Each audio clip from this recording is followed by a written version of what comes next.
of his music I'm used to the standard of his music I'm used to. But I don't think it's as bad as everyone said it is. It's not. No. It's not horrible. It's definitely not horrible. But it's not a good album.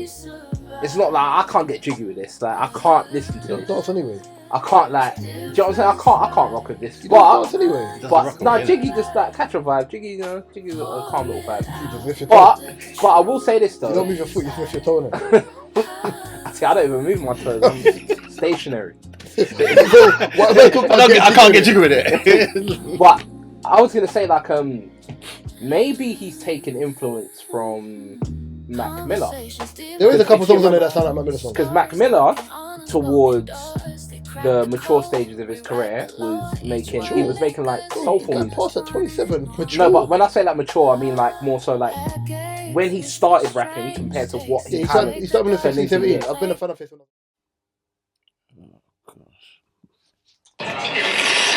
Okay. That makes way more sense. Whenever.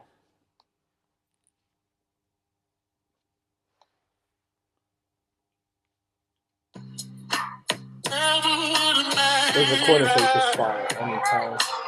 Are we recording? Yeah, exciting. Made it without you. Alright, that's enough vocals for me. This is episode 259. Yeah. Of the DSP podcast. Myself, Reese, you and Shia to my right. Drinks. Behind the camera. Gabriel. Kay is sick. I'm hoping in Gabriel's words she don't have that meningitis, but I don't think Kadia goes around kissing lips in random, so I think she'll be alright. She'll be good. How are you doing? What's wrong with you? I want to give a big shout out to my boy Troy, who always voice notes me after every episode comes out. He's always like, "Yeah, when you lot said that, I was busting up, blah blah." So big shout out to you because I know you're always listening. So much love. Shout out Troy. I'm there in it. I'm dead there. I'm dead there. I'm happening. I'm living, but you just showed me how old you are. I'm happening. I'm happening, man. Good times. You're a sicko. No, on the real. Tell me your age without telling me your age. You're a sicko. Like I feel like the weekends literally go within a blink of an eye. Like if someone asked me what I done on the weekend, I was just like, the weekend is literally 32 hours of enjoyment, and the rest of it is. Mm-hmm. It's a bump. We got bumped, but yeah, I'm there. Gav, how are you? Yeah, man. It's been good. It's been a good week. That's it? Yeah, it's just same old, man. Right now, at least. So. Obviously, by the time this comes out, it'll come out afterwards. Last day of Ramadan. Mm-hmm. It's been a good holy month. I'll be real. I think the back end of the holy month has been harder than the beginning. So I think for me, today was probably like I was more clock watching more than I have been over the whole thing. But yeah, it's made me. I think the holy month made me a little bit more relaxed. I've been a lot more controlled. Even when people get on my nerves, I've been a little bit more like, you know what, yeah, forget all that, but enough about me. I'm going right into this podcast with something I call Black Harlow. And I'm calling it Black Harlow because Jackman Harlow. Wait, have you listened to the album? Yes. Okay. I didn't like it. But yeah, Jackman Harlow released an album called Monica. Jack Harlow hasn't released an album, I think, in 3.5 years. I think 3.5 years, 4 years. Something like that. Right, yeah. But I think the album before this was Jackman, and the one before that was, I can't remember which one it was called, but it's probably one of my favourite albums, which had like Lil Wayne and had Churchill Downs in it and Drake's and Snoop Dogg on it, and it was a really good commercial hip hop album. Is that the album with What's Poppin'? No, that's the one way before. Okay. But it was a really good commercial album and it had like bangers on it. You actually could hear Lil Wayne rap. It wasn't like Grumble Wayne. Now, obviously, when this album came out, I think last week or the week before last, it wasn't down as a hip hop album. It was down as an R&B neo album, neo soul album, correct? Yeah. Mm-hmm. So I didn't know what to expect from the album, but for me, it wasn't as bad as people said it was. It was just like, it's one of them albums where, because I know he's not a singer, I'm not grading it on a Leon Thomas type of vibe. But it was still an album where I could do something in the house, I could listen to it, and it was just like, you know what I'm trying to say? Like, it was that type of album. I know I can hit. I wish you look in the studio could see Gabriel, like, he was actually wincing. So, did he have any features on the album? No. Okay. Right, not that I was aware of. But the reason why I've brought this topic up and called it Black Harlow is because he did an interview before and said that obviously he was like, obviously him making hip hop music, and like obviously he's not white music but making it more black sounding album, and he was like more blacker. But anyone who knows Jack Harlow and the personality he projects, it's always been like playfully silly. Yeah. The humor about this album means it has nothing to do with the actual album and more to do with the blacker part. Mm-hmm. And they've started memeing him to death, which for me could be really, really great marketing. Sure. I'm going to ask your opinions, Gabriel first, and then we're going to get to the memes that go with this. Mark will probably send Mark some memes that will probably get thrown up in the edit. So, Gabriel, what is your opinion on this? Because you're not really an album person. No, but has he even dropped a single? No. I was forced to have to take this in because of all the stuff people were saying online. So because of what people were saying online, I was forced to take it in. Pause. Yeah. I said it twice, you know. Yeah, nah, crazy. It was forced, didn't it? Crazy. Yeah, twice. Crazy. So sometimes man have to take it. In what world? In his world. Okay, so no. So it must be a Lucian thing. This is crazy. I'm listening to it and he's taking it in. I'm just trying to get to the point of the album where his vocals are actually good, where he's actually singing. Mm. He's not really singing. It's more like, I would say it's more melodic. So you want a man to sing to you? Yeah, I know. If I'm listening to an R&B album or a neo soul album, I want you to sing, of course. So yeah, I would want a man to sing to me, if you know. Yeah. So, but nah, man, it was What did that do, bro? But nah, for me, it was It wasn't a good album, but at the same time, I think actually the album's done what his team probably wanted it to do. Marketing. Great marketing, because the production album is good. Huh? The production on the album is good. No, but either way though, the album kind of helps his profile. Because now there's people that don't even know much about Jack Harlow seeing the jokes, and they're gonna go and check that album because of that. They're gonna go check. They say no no publicity is good. Yeah. Yeah. If you're Kardashian, yeah. Cheeks. Well done. So yeah, man, so because of that, man, I think the album's done what it needs to do. So, but the jokes I've been seeing are just too funny, bro. We'll not get to the girls first. I can't believe, Mark, go on. Crazy. I've not listened to the album, and I doubt it. Oh, you're one of those people. Oh, I hate. No, I'm just not a fan of him. So I got no interest in listening to try and sing. No. All right, cool. So we're gonna go to these jokes here. So there's a meme that's gone viral of Jack Harlow, and plenty. Obviously, with the meme that have gone viral of Jack Harlow, the thing that have kind of drawn people in is how the humor of how funny people are on the internet. You know how this goes. And sorry, I'm just trying to load up the meme that I had in my phone. So I thought the first section of memes were hilarious, and then I started coming across the ones that kind of caught my eye. So the initial one I saw, because I think Mark probably has his one, was they was taking titles from songs or albums or bands or artist names, yeah, and merging with them. So what they did is they had him dressed up in like a leather jacket and had him with a Mos Def hat on. So the first one I saw was Jew Hill. Yeah. Yeah. Music Stole Child. Yeah. Neo-Nazi, which is insane. Right. Oh, no. Disingenuine. Oh, that one kills me.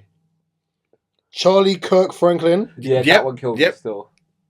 January 6th and Park. Most definitely not. IRS 1. Yeah, that was funny. Daniel Cesar. Yeah. Musique Rothschild. Yeah, Yeah. I said that to the chat yesterday, innit? Yeah, I think there's two more. Instead of Tony, Honky. It's crazy. That's crazy. It's too crazy, man. Dress like LL Cool Whip. Yeah, I saw Cool that. whip. Proud Boys, 2 Men. Bro, where's the man? Old Dirty Alabaster. Brian White. Oh. Luca Vandross. But with the Luka. Cream Latifah. That is dumb. Yeah, that's... Beige Loaf. Manifest Destiny's Child. Oh my gosh. Ninth Wonder Bread. Yeah, crazy. And Very White. Crazy. Now, it doesn't stop there. No, you definitely don't. They did album covers. So Kendrick's album cover, instead of Damned, it was Dawn. Lauryn Hill's one, The Gentrification of Lauryn Hill. Oh, the Nipsey Hussle one, DJ Drama Presents Kentucky. Right. Then you had Jack Harlow's Rhythmless Nation. Then you had NWA, but it was HOA. Straight Out of Croutons. Oh, straight out of Croutons. Instead of Confessions, you had Suppressions. Then you had the NERD album, but it's just called Jack. In Search Of. In Search Of, yeah. Then you had Michael Jackson, and you had Vanilla. You had the Solange album one, which has Donna. Oh, that was dumb. That one was dumb, yeah. Then, instead of the Waiting to Excel, you had Waiting to Tell. You had SZA's album, which was Control, which was down as No Signal. And the last one, which is the D'Angelo cover, you had Jack La Harlow, White Sugar. I don't know where to go with this.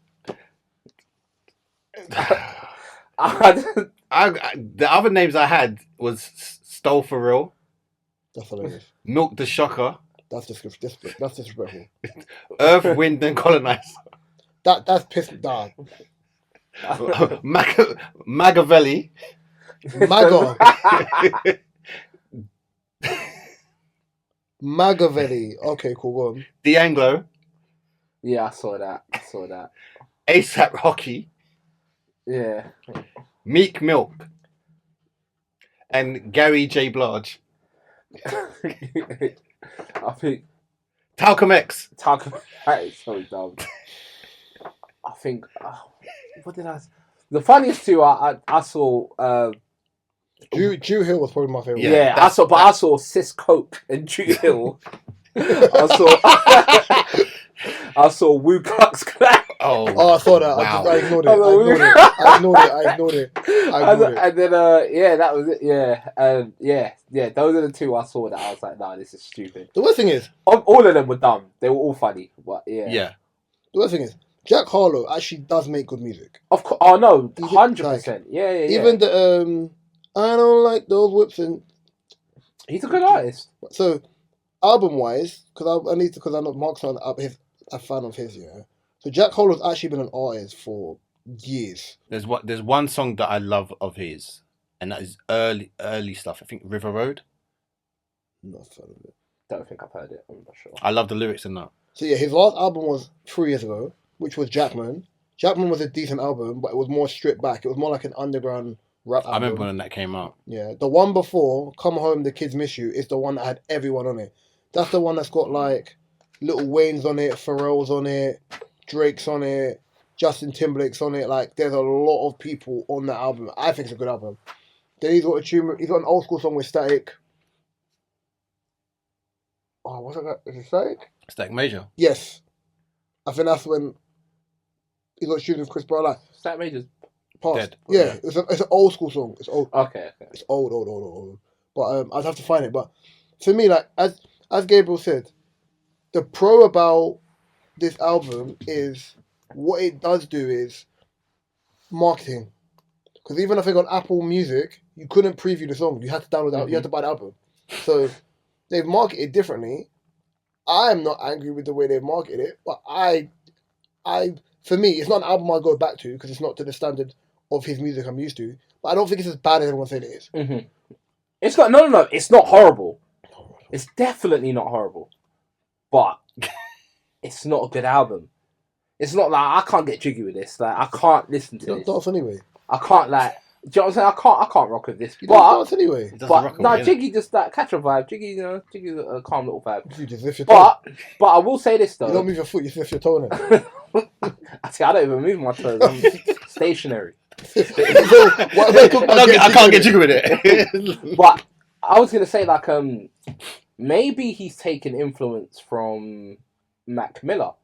There is a couple songs on there that sound like Mac Miller songs. Because Mac Miller, towards the mature stages of his career, was making like soulful music. Past at 27, mature. No, but when I say like mature, I mean like more so like when he started rapping compared to what he started when he was 16, 17. I've been a fan of his when I was in college. Exactly that, and he started to make more soulful songs. And that's when Gold Link tried to say that little weird message about him. Remember? I think I've never listened to Gold Link's music. Gold Link's good. Gold Link said he's the next Tupac. Listen, as an artist, you have to be deluded. So sometimes I don't even get annoyed at artists for No, I think because I was such a big fan of Mac Miller. After he made that comment, I've never listened to Gold Link again. It was a narcissist. It was a nasty comment. Yeah, it was a narcissist message to leave because he made it about him. Yeah. And it's not about you. It's a great artist that's passed away. Well, people said that the other day about Alfonso Ribeiro posting the picture of him and my man from Dawson's Creek, where he was in the hospital bed, and I was like, you didn't need to post a picture, but I think it's each to their own. I just don't think... He might have told him to post a picture before he passed away. People grieve in different ways, but I just don't... With the online stuff, I'm just like... But I'm saying my man might have told him you can post this picture or you should post it. Yeah, I just think it's a bit weird. But I get why it's sensitive. I would say like it's sensitive. But then, as I said, I think it helps with this album, yeah. Based on the way Jack Harlow carries himself, especially with him being friends with Drewski, he takes a joke better than anyone. He's a clown, yeah. He's not in a not the disrespectful clown, but he's like he's a funny guy. He makes people laugh. Yeah. That's his thing. Do you think he's taking it? Yeah, of course he is. He's probably got burner accounts doing some himself. Like he's of that generation though. Jack's 26. He's of that. He's that young. 27. Yeah. He's of that Gen Z generation. He's not old. He's young, bro. I thought he's at least 30 by now. No, he's young. No, Jack Harlow. Jack Harlow's young. He's of that Gen Z social media. Like, he's of that generation. Jack Harlow is, I think he's 27. 28. He's just turned 28. The boy is back. Oh, now he's back. He's just turned 28. He turned 28 on the 28. Okay, so on the 30th of March, yeah. I don't know if that's Gen Z. That's Gen Z still, I think. No, he's not. He's 1996. No, 98. Gen Z is 1996. 98. Yeah, so he's Gen Z. Gen Z is 1996 or 1995. Yeah, that's the. He's a 90s kid. Yeah, it makes sense. I mean, it's similar to our age, isn't it? We would probably. No, I'm saying 28. I'm 31. Nah. It's close to your age, not mine. But how old are you? You're not... I'm 35, bro. Oh shit! Yeah. Man, I'm calling me Unc. No, but he must be granddad then if I'm Unc. Yeah, I'm granddad. Touch. Wraps it. Why did man just go quiet on a podcast? I don't know. I think he's off. But sorry. No, but he's of that generation where they're into the jokes. Like it's all funny. It's all funny to them, innit? Yeah, but then when it's your music, are you gonna take it? It's fine. I think he's fine. I think he's secure. I think he's securing himself to know that he's a good artist. Jack Harlow's a good artist. So I don't think jokes would put him off. Like he's securing himself, I think, as an artist. So I think he'll be fine. He could take it. Pardon? As we're kind of talking about like people being able to take a joke, yeah, and just the way people receive things, yeah, because as you said, Gen Z's, yeah. Yeah. I messaged all of you. Unfortunately, Katie wasn't here. It would have been great to have Katie here, just to hear her opinion as well, yeah, about the new Louis Theroux documentary, The Manosphere. Yeah. Right, yeah. Now, obviously the documentary is kind of, I wouldn't say attacking, but kind of bringing light to this new rhetoric online of toxic masculinity, of men trying to infer that they're about the old ways of being protectors and providers, while skewering the lines of blaming women for promiscuity. That's probably the best way to word it. I want to hear your opinion on it, because in fairness, I wanted to watch the documentary again, but I didn't have the time to. I've watched it once. Yeah, me too. So, because Gabriel was like, I'm watching it, and Gabriel watches documentaries, but Gabriel's not a person who just watches shows. Yeah. So please go first, because I feel like your opinion on this is probably going to be pivotal to this conversation. It allows me to ask more questions. I think there's a few things. I think like it wasn't really. Look, it's a documentary. I don't really believe it was to raise awareness. I think it was more so to make a specific crowd of people look bad, which I'm not against them making them look bad, but at the same time, only one person that show didn't come across badly. Yeah, I think the Joe Waller, was it Waller? No, the ginger one. Yeah, white guy. guy. Yeah, his name's like Waller or something like that. Yeah, Justin Waller. Justin. Yeah. So here's my thing, right? This is it. Okay. There's toxic masculinity, as well as there is toxic femininity. Yeah. Okay. If you are going to shed the light on the toxic masculinity, right, you have to then also shed the light on the toxic femininity. But then also, there's another thing you need to take into consideration, because there's a very, very vital point in that documentary. They were single parent kids. Yeah. Raised by their mothers. So who? Hang on a minute. You mean to tell me? Not all of them. No. Basically, they said that was the trend. So HS TikToky Harrison. His dad wasn't around. Justin Waller, his dad wasn't around. And his mum was fried as well. His mum was fried. Yeah. So, his mum was fried. But his mum was the only one. Myron's mum wasn't. Don't know much about Myron. Fresh and Fit one wasn't. I think he comes from a 2-parent home. I don't know much about Myron. All I know is my man made us Louis Theroux made a comment saying he's noticed from the documentary he's noticed that it was single parent mothers. So my thing is, I think that's a really bad cop out personally. No, but at the same time it's like, okay, cool. So there's a pattern. There's a pattern. I think it's stupid, but it is. No, it might be, but the truth is, right? We've all seen this, right? You've all seen a single mother with a child, and you thought, how the fuck are you raising? Yo, you're raising this kid like a... What are you doing? Don't raise that kid like that. Okay, we've all seen this before. So don't be surprised when that kid grows up and becomes the person that you don't want him to be. He becomes the person that you complain about, the man you complain about. You was not raising him like a man to begin with. So now he's growing older. Yeah, he don't rate women. He didn't rate you. He didn't rate you. Go to bed. Shut up, mum. He didn't rate you. So now he's growing up. Why is he going to rate women? Also, right, last thing I will say is this, yeah? I think, can I hold that point? Yeah. I think with a lot of boys who have that kind of... So I can only say this as someone who grew up in a single-parent home. I think, when I've seen other people grow up in a single-parent home, I feel like some mums, not all, some mums who have a hatred to men or have a hatred towards the father of their child, take out their ill will on their child. On their child. So what ends up happening is, when they have that mentality, what ends up happening is, the way they deal with people, it masks as resentment. Exactly. So a lot of men won't take out their ill will on their mums, but they end up taking it out on other women. Yeah. Mm-hmm. So, again, how can I word this correctly?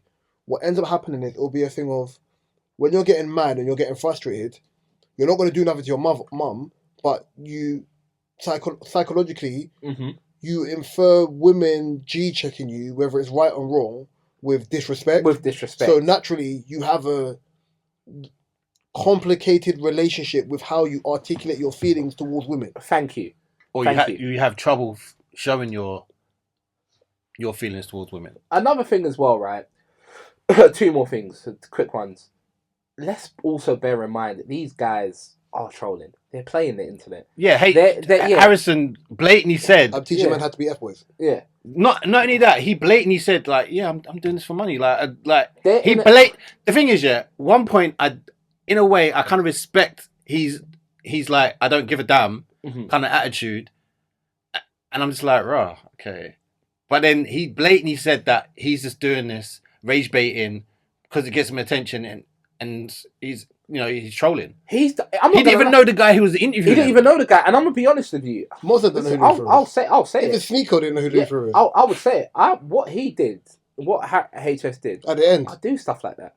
Like even the thing in the beginning and the thing in the end. The thing about it's my dishwasher. Yeah, I do. I make jokes like that.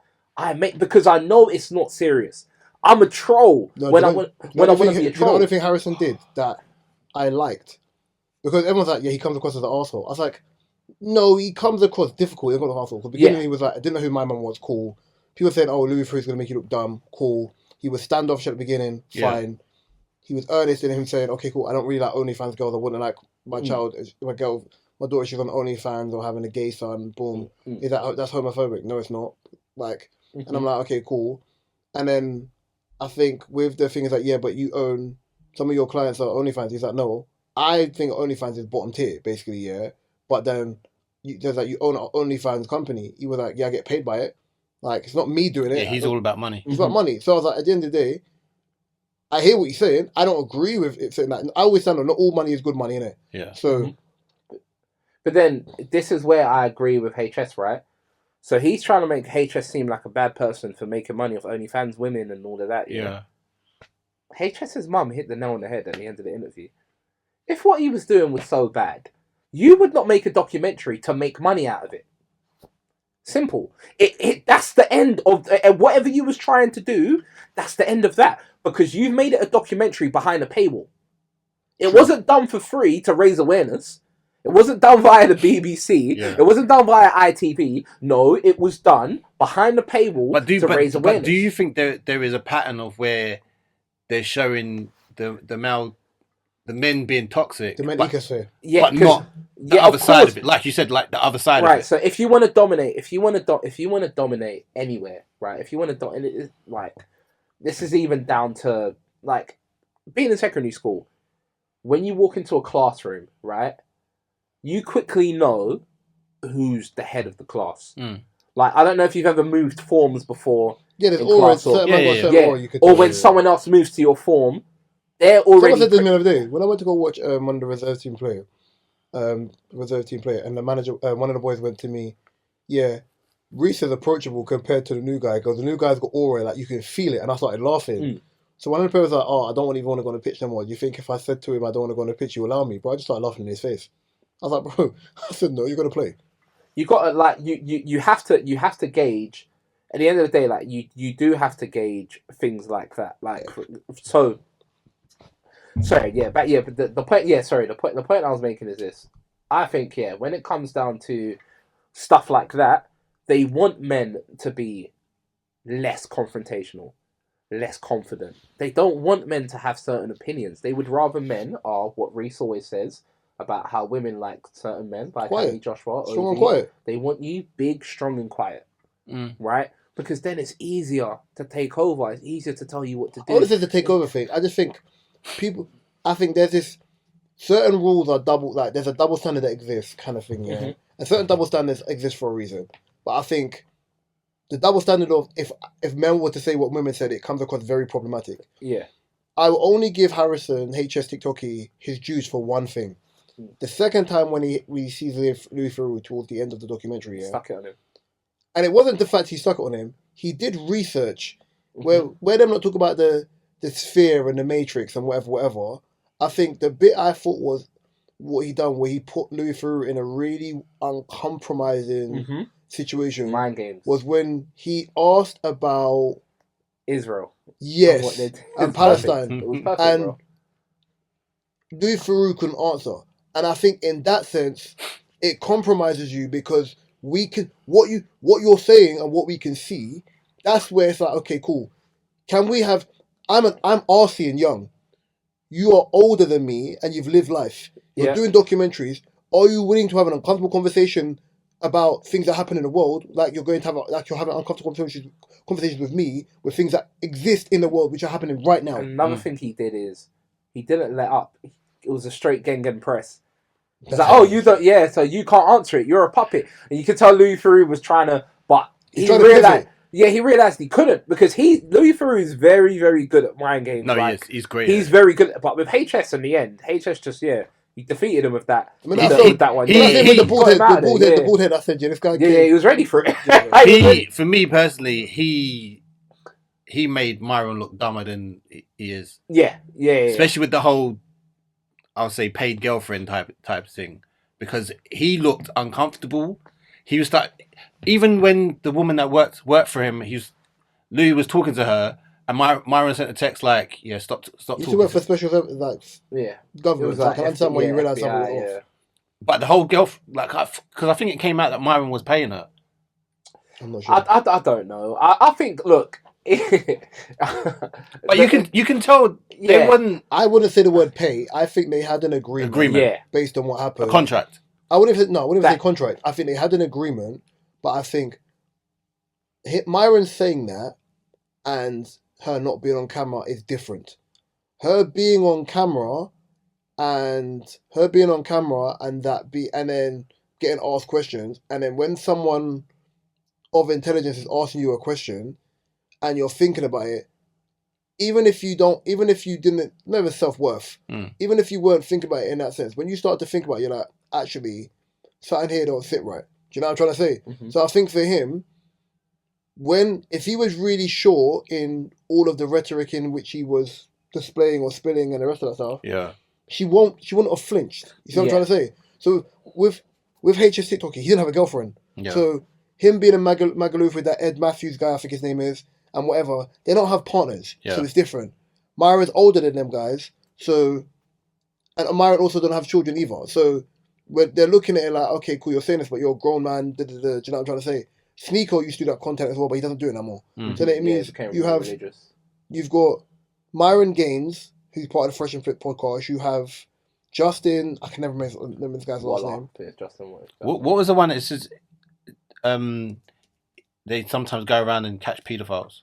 That's Ed. What do you call it? Ed Matthews and HS did He did one. So then, what I mean by that is, with Myron wanted to control the narrative of the news, the media. But you was once part of that hemisphere because of the job you were in. And then your podcast blew up during COVID before you got originally shadow banned and then banned from everything else. Mm-hmm. Every like TikTok and followers and the rest. Now, everyone said Harrison didn't come across well. I said no. What do you call it? Came off badly. What do you call it? I think Myron came across badly because Myron came across someone who was disingenuous to the things in which he was projecting. Yeah. Like they showed Andrew Tate and his brother multiple times, but they didn't actively show. They obviously weren't think. My only argument about this was, even when Andrew Tate, I don't know when the documentary was finished, even when they spoke about Andrew Tate and his brother, Tristan, about the trafficking, the thing was dropped. Mm-hmm. If you actually try, them people are not liked. Mm-hmm. So if they were really trafficking people... There's a campaign, like, they really want them to go down. Yeah, but if they were trafficking people, you would have been able to do it. They couldn't prove anything. So I'm like, okay, cool. You might as well change that whole rhetoric as well. Justin, I think probably of all of the Manosphere, probably came across the most normal. Yeah. Because it's like, okay, cool, yes, I have a partner. Yes, I didn't really want to show my family, but I don't mind. I stay with my family. I have my own business. Well, then, because I could be broke tomorrow and go and do this. But don't get me wrong. The Manosphere ethos, at its pure basis, which isn't, misogynistic, I understand why people believe in it. Right, yeah? There's no excuses. The world won't protect you. Like, these are things which, as men, we understand. Yeah, and some of the things is some things that we've mentioned on the pod as well. Yeah, like no one's gonna support you. No one's gonna back you up. Sorry for you. Yeah. Apart from your close especially in America, and what exists here. So I'm like, okay, cool. I understand that. And I even listened to a lady say the other day, the ethos of what they say about protecting women and providing whatever, the crux of it is correct. Of course. But blaming women for why things are mad is mad. Yeah, it's mad. But that's where I think they're actually just trolling. But I think the problem is because they have loud voices, it's hard. Problematic. Yeah, it's hard to tell. You see what I'm trying to say? And because because young people are listening to it. Yeah. Even he was like, young people, my content's not made for young people. It's not made for like 12, 13-year-olds. Yeah, but then Cardi B can say she used to take men to her house, drug them, and I always say that, and she can again, stand next to the president. I always say the rules aren't the same. President. So that's what I said, the rules aren't the same. And that's what I'm saying. They need to address toxic femininity, because I guarantee you, if you curb toxic femininity, less of those toxic females will be raising sons that would grow up to be weird like that. I'm telling you, bro. I'm telling you, these toxic women are the ones raising these kids. The other argument of the people for that as well. Yeah. That people need to be careful. People need to be in more stable homes, as in a father and as a mother and father, so that there is an equal balance for why if you have a son, for example, they're learning the ways of how to move in the world from both a woman and a man, and then vice versa if you have a daughter. And then, you know what I'm saying? I could tell you, like, I've been in conversations, like, I've been in, like, in family settings, like a family, like a cookout, whatever, families together, and there's arguments, there's conversations going on, and I've seen my dad say, stop, you can't say that because that's chauvinistic. I've seen a man, my father, say, hang on a minute, you can't say that, that's chauvinistic, that's misogynistic, right? I wasn't raised to hate women. My dad never taught me to hate women. And if my mum ever annoyed me, there's still my pops that I can go to. Do you get what I'm saying? Or there's my pops that might say to me, listen, even if your mum annoys you, she's your mum at the end of the day, blah, blah, blah, blah, blah. But these kids, where their mum's pissing them off, go to your room! Why did you not take out the trash? These kids are growing up thinking, oh, I hate the frequency of this voice. Like, I hate the frequency of a woman's voice telling me what to do. So when I'm now old enough in a position, I'm going to show the world what it is to really not like women. And I think that's what's going on with a lot of these people. I think, like, what people try and do a lot of the time that I hate is they look at the end result and they don't look at what led to that. They don't look at the think cause. it depends on how damaging... And that pisses me off. I think it depends on how damaging the approach is. Mm-hmm. The end result damage, how people grade the end result damage is based on on a tier how high it is. So if we're talking about Robert Kelly, for example, that is like the highest of high. I feel like, because ultimately, it's like the internet's like the news. Things travel so quickly now, that it becomes like a rotating factor. If you're looking at Fresh and Fit, if you're looking at Justin, if you're looking at the Tates, if you're looking at H.S. Titoki, if you're looking at Ed Matthews, I think they all talk about the Matrix and whatever, and a lot of some of what things what they say, is very factual. It's very factual. You and I both know they're not going to do a thing about. They're not going to do something based on toxic femininity because it doesn't have the same impact. It doesn't fit their agenda in the same way that the manosphere misogyny has. Mm-hmm. Right? Yeah. I think a lot of the things that get missed in these type of things and the content is it takes away free will of people's choices. 100%, so I think Harrison doing that thing when they go on the toilet and whatever, and whether she knew about it or not, or him saying, yeah, she knew, whatever, it takes away free will of people being like, it's the choice that person decided to make. That woman's decided to make, yeah. And I think if we're talking about not even equality, equity and equality, so not wanting to be the same, wanting to strive for the same equal opportunity to do what people do in a workspace or whatever, then that's where we've got to look at it and be like, you know what? Both gone. My thing as well is just that I feel like the media do lean towards this and jump on it. It's education. But it's the same. It's the same thing. It's the same thing they've done with that TV series Adolescence. I never watched this. I don't know. Where they jumped on the blame Andrew Tate and his brother for this. Like, I feel like they're just looking for something to blame rather than trying to like look at it properly and realizing there's many different branches that they need to look at and be like, okay, we need to handle this, or we need to educate people more in this. My argument is that men and women, not just isolate just the men. You know, it's. I hate to use this term. Can you say this? Free thought. Now, when you realize everything that goes on in the world, I know more sheep than I know wolves. Right? Yeah. So like, I've lost multiple.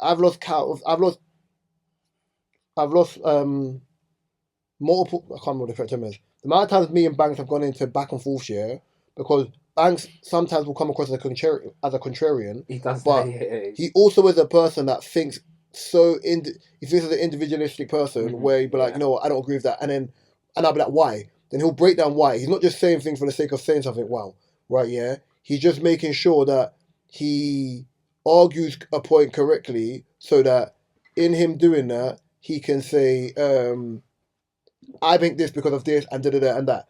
I think when we're looking at the news or whatever, we're like, oh yeah, well, you're a misogynist or you are a narcissist or they're buzzwords or they're buzzwords when you're like, what does that mean? Oh, it's just, you know what I'm trying to say? Yeah. It's like the word without the meaning, and then what ends up happening. Do you know when I normally hear them words is when someone doesn't get their own way.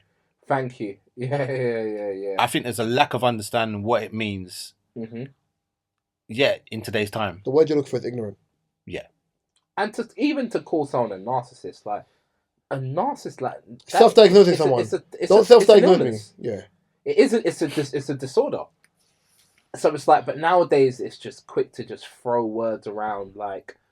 And even, there's just certain words that when I hear certain people use, I'm like, I know you're going to be one of them. Like, when I hear people talk about boundaries and they're over the top with, like, boundaries, I'm like, oh, yeah. Well, you're not respecting my boundaries. Yeah, I'm like, oh, my God. You're one of them, aren't you? Don't get twisted. People's boundaries should be accepted. No, of course. Yeah. But it's more so the overuse of certain things to avoid doing certain things or to, like, it's just the boundaries.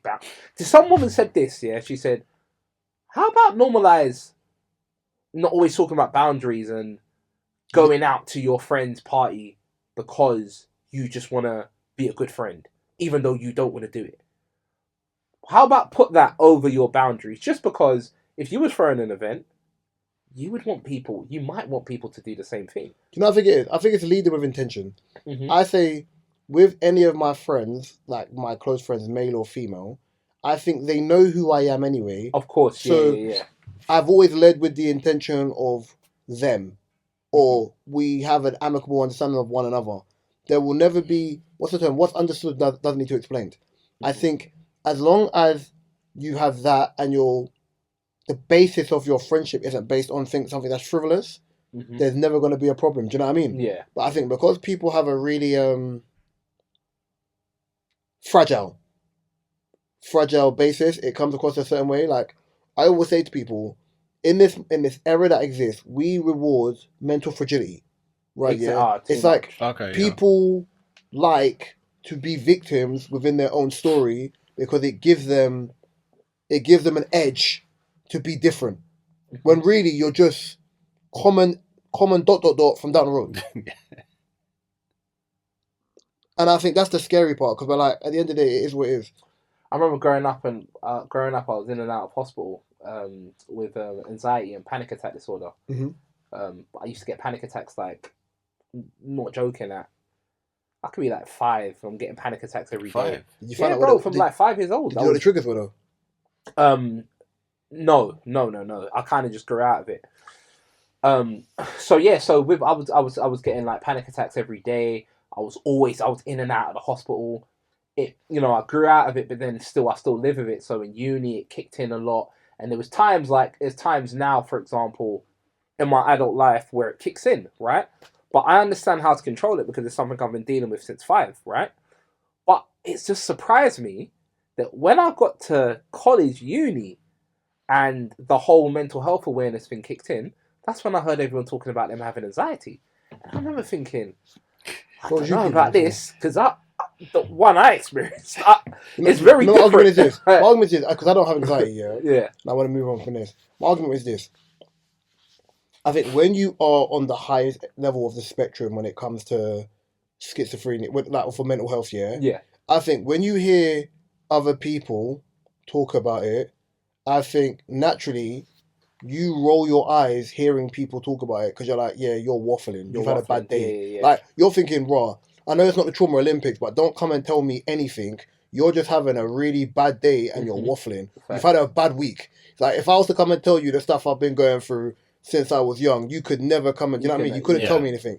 And I think for people like you and other people, you're like, bro, get out of my face, bro. You're just talking for talking's sake. And don't get me wrong, as someone that, as I said, like, with me, it's well controlled. Like, it's not, to me, I tell people, for me, it's more of a superpower because actually, it helps me with decision making. You also don't use it. You also don't use it as an excuse. Exactly. It's not. You don't make your behavior. You don't make that part of your personality. Yeah, exactly. It's never a part of because most people won't even know. Like, it's never a part of my personality, and I never use it as an excuse for certain behaviors. But there's times where, like, for example, I've got my my boy. I'm not going to say his name, but I notice we'll be in like group events and whatnot, or we'll be doing something, and there's loads of noise going on. Like, I noticed it during one of H's music videos, bare music and girls and guys and drinking and whatnot. I noticed he was just walking by himself on like the grass. I was like, why is he doing this? Then I noticed another time when we was in a house setting, and he's gone to the balcony and he's just staring over the balcony. And so one day, this was New Year's Eve. I hosted I did like a small cookout. So this is like New Year's Eve. He stayed in the house I was in. Yeah, he stayed in the house I was in. But it was like 5 a.m. And I was like, bro, talk to me, yeah? You see when you do things like walk away from the crowd, is it anxiety? Like, is it like...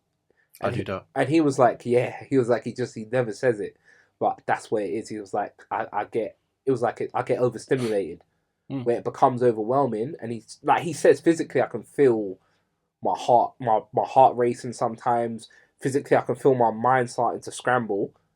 It goes, but I just know how to control it. So it's like, sometimes I just need to step away. That's me in massive groups. But then I'm just like, you just got to calm your thoughts a bit. You know, everyone's got a process of doing it.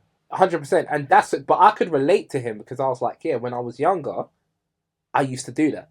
I used to just go out for fresh air. Or I remember like being mid-class, the teacher's talking about something. But then you're also explaining. Yeah. You're explaining a process where something's bothering you, and your cognitive mind is like, like you're not a victim, you're a survivor of something. Yeah. So your cognitive mind is like, listen, I acknowledge there's something off here, and I'm removing myself from a situation to keep my peace. But I don't think everyone has the, especially in the generation below us, not Mark, right? Yeah, have the. Again, it's an emotional fragility. They don't have the ability to be able to compartmentalize what the processes are. Now, kind of pivoting from that, I want to talk about persuasive men, right? Yeah, so I'm going to ask you a question first, and then I'm going to play a clip. Okay, cool. Do you think persuasive men still exist? In what context? With women, men talking to women. I think it's dying because it's dying because it can come across. It can be manipulated to be what it's not. If that makes sense, it can be manipulated to, he was being coercive. Mark, what do you think? Yeah, I believe it is dying. It's still happening, but it's dying. The fact that some women get online and say they don't want men to approach them. It's creepy. And some men do listen to what women are saying online. I'm going to play a clip. I want to hear your opinion on it, yeah? Actually, never clip, I'm lucky. It's like, do you notice that men are no longer persuasive? ? Once they ask you out on a date and you say no, ellipses, that's it. Yeah, of course. Why is that so? This ain't kiss and chase. Yeah, it's not kiss and chase anymore. And there's dating apps now. And there's just more people. And men understand no. Yeah. What other no is there? You force men to understand every type of no there is. Even the no where you're just saying it so that they can convince you to say yes. But why are we playing this game? Men don't want to play that game anymore. That no now means no. Like, they're not, Say what you mean. Simple. I think, yeah, man, there's no... I would even encourage people, don't go down the line of trying to persuade someone who's told you no. Just leave it. Just because, all right, cool. Yeah, I'm on my way. Yeah, some people are fed up with chasing. It's someone else. Some of the things I saw was men are tired of the city games. Yeah. We're adults. A man that speaks volumes. A man who knows his value doesn't have time for mind games. When we persist, you call us predators. Yeah, facts. I mean, women made it clear that persuasiveness equals harassment. Yeah. And I'll give you one more quickly. We ain't chasing, we moved on. Which I think is also, I think it's one of the ones where I've always lived by the term, it's only creepy if she's not attracted to you. Yeah. Yeah, no, facts. And I think at the end of the day, this ain't the era of James Bond in the 60s where you could be like, she said no, and she's saying no, but you're adamant, and after the fourth no, she says yes, which is like, it's Gabriel's exact words, it's coercive control. Yeah. Mm-hmm. Like, you're not trying to be deemed the weirdo. You're not trying to be deemed the weirdo because you know if you go and do something off-peat, next thing you know, you're on a camera, you're on... Oh, you're on that Facebook group. Growing up, every music video, right? Every music video. I'll name two that come to mind, right? There'll be the music video where the guy's trying to talk to the girl and the girl's walking away, like, go away. Yeah. And he's chasing her, and then eventually he gets where it was, Chris right? Brown? So I've got... Do you think they still romanticize that? No. No. I honestly think women You reckon no? I think women still want that, but then at the same time, right? I think some women still want that, but I believe some women have also scared women. No, some women have also scared men into not doing that. Because I look at videos like Bobby Brown. Slow down. No, which one is the? Is it? That's Bobby Valentino. Don't be rude. Don't be crude. Don't be cruel. That's it. Cool. And then Mario, just a friend. I look at things like that, and I'm like, I remember growing up. These are what the videos were, and I remember women. My mum would even be saying to me, "If you want someone, then yeah, you have to chase them. You have to work for that person." I remember being taught all of these things until I got into secondary school, and that became art. And then I said, "Nah, I'm not interested." No, I've seen them get handcuffed for this. I'm not on it. I'm not on it, bro. Cool. Like, yeah, man. Because then when I annoy you, then it becomes... because it could be you agree to it, right? But then once I annoy you or cheat on you or do something you don't like, then it's, he forced me. And then I'm in handcuffs and I'm with Tory Lanez. I'm not interested in none of that. Sorry. Nope. It's not happening. More likely to be Bronson than Tory Lanez, like he. Yeah, it's true. Bronson. Yeah, that's true. Yeah. He's been there for a while, he has. But yeah, man, nah, it's like, for me, yeah, that ain't worth it, man. For me, just say what you mean. Mm-hmm. No means no to me. So, and I'm not playing games. Yeah. It's plain and simple. And you've created a world where it's going to sound crazy what I'm going to say, but women are hoes now. Normally. I'm laughing because do you not know? No, but it's normal now. I'm laughing. Do you know why? Because someone asked 21 Savage the other day, why don't they make R&B music they did in the 90s? Oh, gosh. Easy because these women are hoes now, and they don't respect. You think man's gonna go outside and sing in the rain? I said, these people are absolutely finished. No, but it's true. Like, and that's not even a bad thing because you don't wanted to be hoes. You don't wanted to listen to the Cardi B's and the JT's telling you to be hoes. You wanted to be hoes. So women are hoes now, right? Or there's more hoes now. So obviously not all women, but there's hoes now. So it's like, I don't say there's more hoes. I just think people are more open. I think people are more open about their sexual promiscuity. Exactly, right? So now I could see from face value or through a couple of words or even just a conversation, I could tell you're a hoe. Because now it's okay to be a hoe. Does that mean we're more judgmental? Huh? Does that not mean we're more judgmental? No, not really. Or for some of the things we hear in a modern sphere, people lack shame. So you're just like, whoa. No, because you know what? It's not even bad to be a hoe nowadays. No, it's not. It's a good thing. So that's what I'm saying. Like, women hoes now. It's a good thing to be a hoe. Cardi B, I'm a hoe, sexy red, I'm a hoe. It's good. Cardi was married though. No, but they still talk about being hoes. It's good. That's not true. I don't cook, I don't clean, bro. You clean, bro.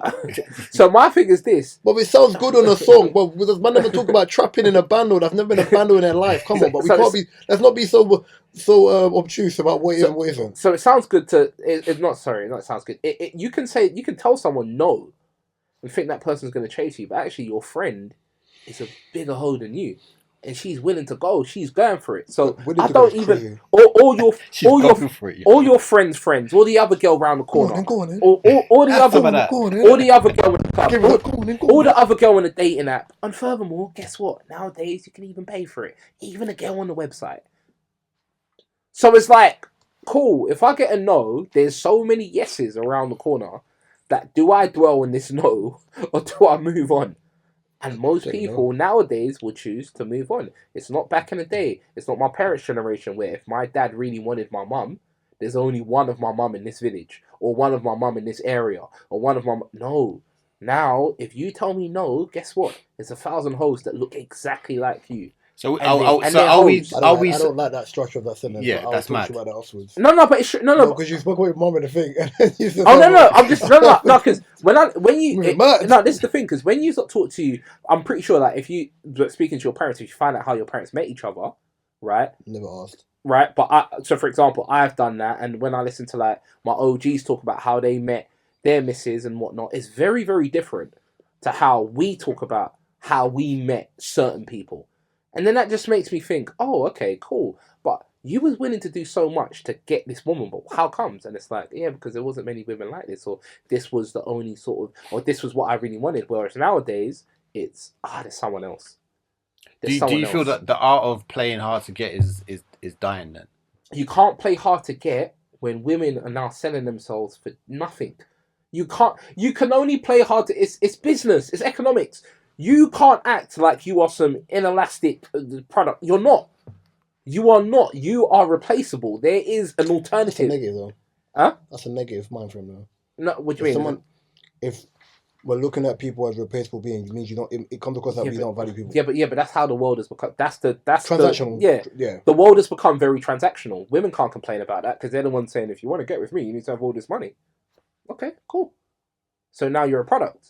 I need all this money. Okay, cool. So if you tell me no, there's another product that's willing to take less money. It's dark to say. I hear it. I think it's dark to say that. It's as simple as dark. that. My argument with that was always, I feel like the issue is there are a lot of women out there who don't subscribe to that way of thinking. It just happens that the people who subscribe to that way of thinking happen to be the loudest voices. Of course, but then that's when it comes down to it. It goes back to what we were talking about previously. They're trying to make it seem as if the Andrew Tate mentality, the HS mentality, is the mentality that's taken over manhood, when it's not. Right? Same way, this false... A man must be rich. A man needs this. A man needs to have 6 figures. A man needs to have 60k. A man needs to... That's the toxic femininity. Now, to us, it looks like that is the mentality that's taken over women because of social media. But when you step outside and when you're talking to more women, you realise, oh, no, that's not the case. This is just a social media thing. So that's where it is for me. But at the same time, I think, once again, there's no need to chase anymore because, unfortunately, the sort of world we live in, there's just so many options. And dating has become easier than it was ever before. Because, as I said, back in the day, you had to really go outside and see people. I think dating's harder now. No, I think it's easier. It's easier to meet people. Yes, that's what I mean. But it's harder. The reason why I say it's harder now, relationships are harder. It's harder for now. Yeah, I'd say Mark is a little bit older than me. Yeah, I guarantee you, if Mark wanted to pick between being in a relationship and being single, he wouldn't pick being in a relationship with single. So, for example, you know what I'm trying to say. And the reason why I use that as an example is, yes, you have so many social medias that exist that allows for dating and the rest of that stuff. Yeah, but people don't trust people, so then it's harder for them to kind of be like what? Like, oh, I know what you're saying. You're saying it's harder to build anything meaningful. Yes. Okay. Yeah. Oh no, I agree. 100%. You can meet people, but it's just yeah.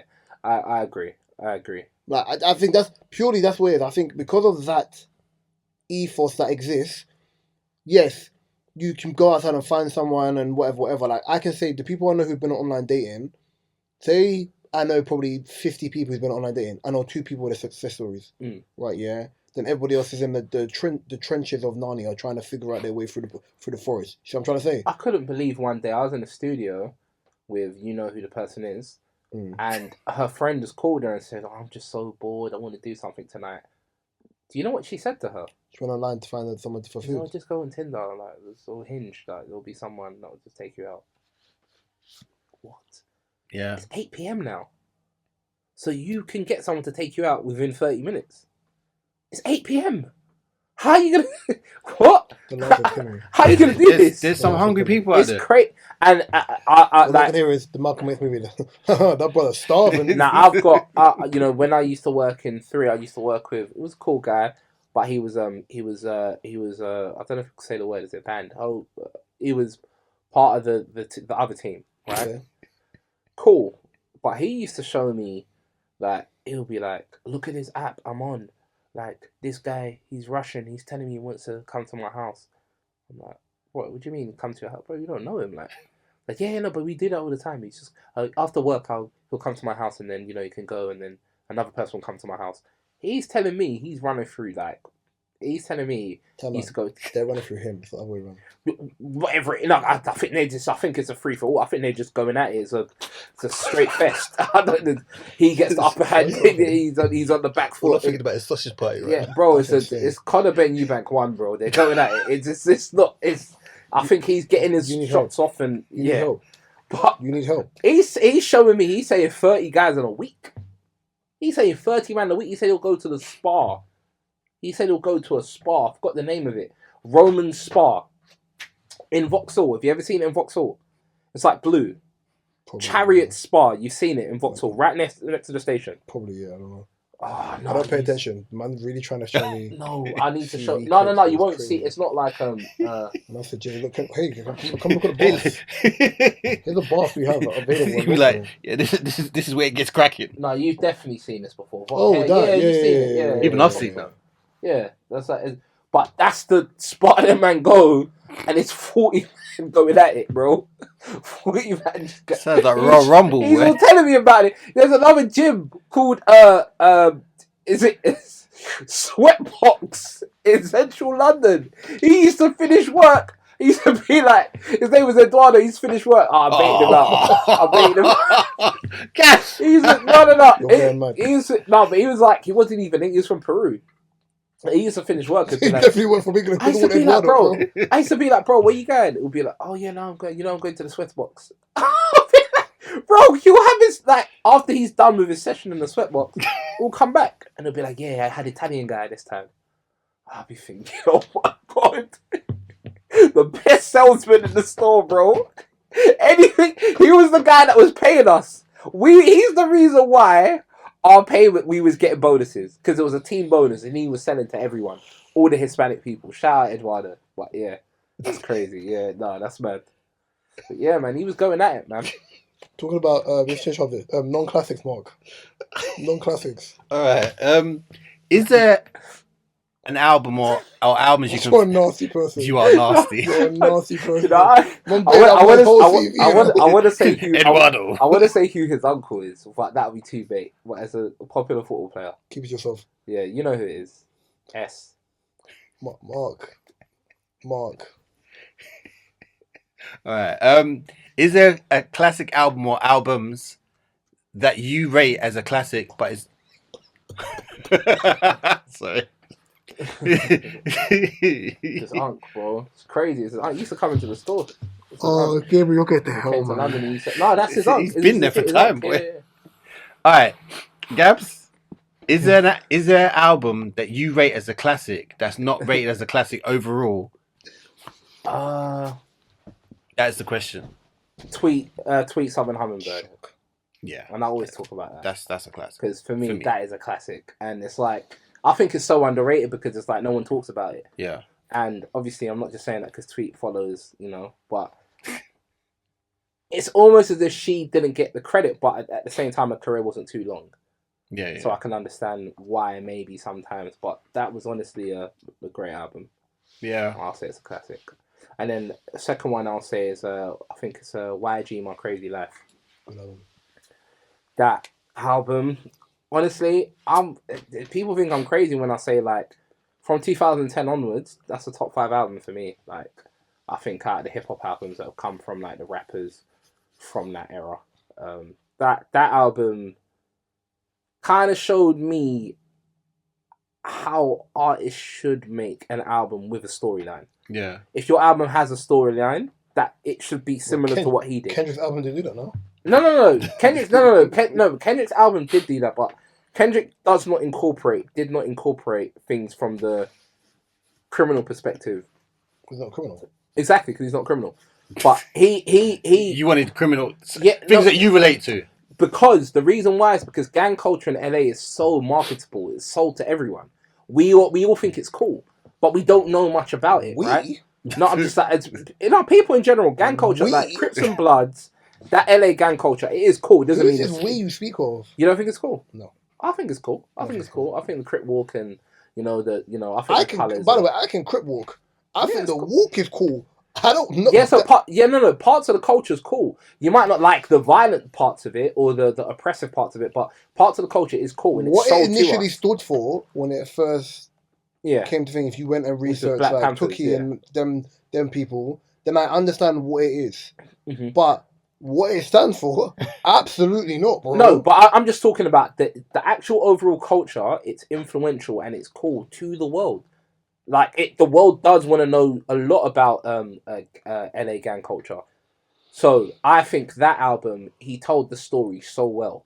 The highs, the lows, the party and the depressing sides. His upbringing from his mum raising him. His mum had multiple conditions that we never knew of. And he's let us know in the songs. He's let us know how he used to make money when he was broke. He let us know how he got put onto the gang. He let us know what he used to get up to on the weekends. He let us know about women and how we used to deal with it.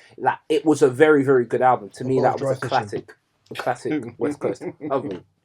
But Kendrick's done that as well, but just from a different perspective. Multiple times. 100%, but just from a different perspective.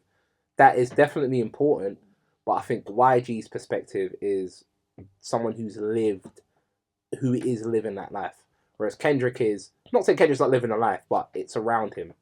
He's able to observe it. His friends are doing it. He's around it. He's in those areas, and he's the good guy in those areas, but he's surrounded by madness. No pun intended. But yeah. So my albums are, if we're doing this properly, Ludacris, Food and Liquor. No, sorry, not Food and Liquor. Red Light District. Oh, okay. Janelle Monáe, The Arcandroid. He's good though. That's 2010. Which was, I think Metropolis was good as well. Freddie Gives Alfredo. The first one? Mm-hmm. Okay. The second one's exceptional, but I'll say the first Yeah. one. And I think I've got one more, but I'm trying to remember off the top of my head. Which is... I don't think we crossed his album. Beyonce B-Day. Yes, album. No, but I don't think people class it as a classic. But it's a classic to you. Yeah. I think those are the ones I can go back through. If I had more time, I could probably name like 10 more. Yeah. Yeah. I've those are the ones. got Busta Rhymes' Big Bang, Redman Muddy Waters, Busta Rhymes Big Bang is not there's not a what you call it, but I hear you. Sheik Luch, Walk With Me. Everyone talks about Sheik Luch. I love that album. And him being... I need to listen to I it. think I haven't heard the of first album that he dropped. No, Throwback Gorilla is one of my favourite albums. No. Of Sheik I heard Luch. about Sheik Luch. I need to go back. And Sean Price, Jesus Price, Superstar. Oh, Sean Price is your guy. He passed away, innit? Yeah. Yeah. Heart attack. Okay, yeah. Our guy. And he dropped that one album. Is it JL? JL. JL. Oh my god. Man made one of the best R&B albums I heard before Leon Thomas Mutt, and then he went and became a DJ. Yeah. That's probably where the money is for him. But the music industry does that to people, man. Sometimes it's like, because people be looking at like writing all these songs or making all these songs that's not paying, No. but let me tell you the funniest switch ever. Remember back in the day, like, because we got to go in a minute. Do you remember Taz's Angels? Yes. So I watched the documentary over there about Taz's Angels, yeah? They were like the first ever influencers on the internet. Mm-hmm. And because Taz was a record producer, whatever, he had links to industry people. Mm-hmm. I think there's only 2 people left who are still Taz's Angels who are still like with him, and everybody else kind of went in different directions. Things, yeah. One of them was Chantel Jeffries. Mm-hmm. I remember Chantel Jeffries doing Vines.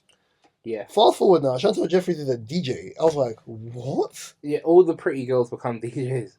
Yeah, all the South African DJs are thick, pretty women. It doesn't even make sense. Like, it don't make no sense, bro. It's like to be a DJ in South Africa, you need a certain shape. Like, it's madness, bro. Just search it. I'm gonna send it in the group chat. What I'm talking about. This is episode 259 of the DFP podcast. The thing is, last time I was at my barber shop. Favourite YouTube. Yeah, you can the find DJ's fan. I was like, right. Bro. Information in the description below. You can find a TikTok link, the Spotify playlist link, Mars photography link, and every other link in the description below. Oh, sorry. I've been Reese. Guys, I saw something funny. Can I add it to the end of the video? Go on. It was a tweet where, you know them barbers in like the Dominican Republic where they're getting their hair cut and the girl's twerking on them? Mm-hmm. They do it in America as well. Yeah. What's his name? What's my man called that had the heart attack in the brothel? Basketball. Lamar Odom. Yeah. Lamar Odom was on the barber chair. I think I saw And that. the girls were twerking on him and they said, bro doesn't even have any hair. He's bald. He's just a freak. I will be back next week. Peace and love and guidance. Bye. Bye. Bro, I need Turn it off, man. I need to show you the video, bro. There was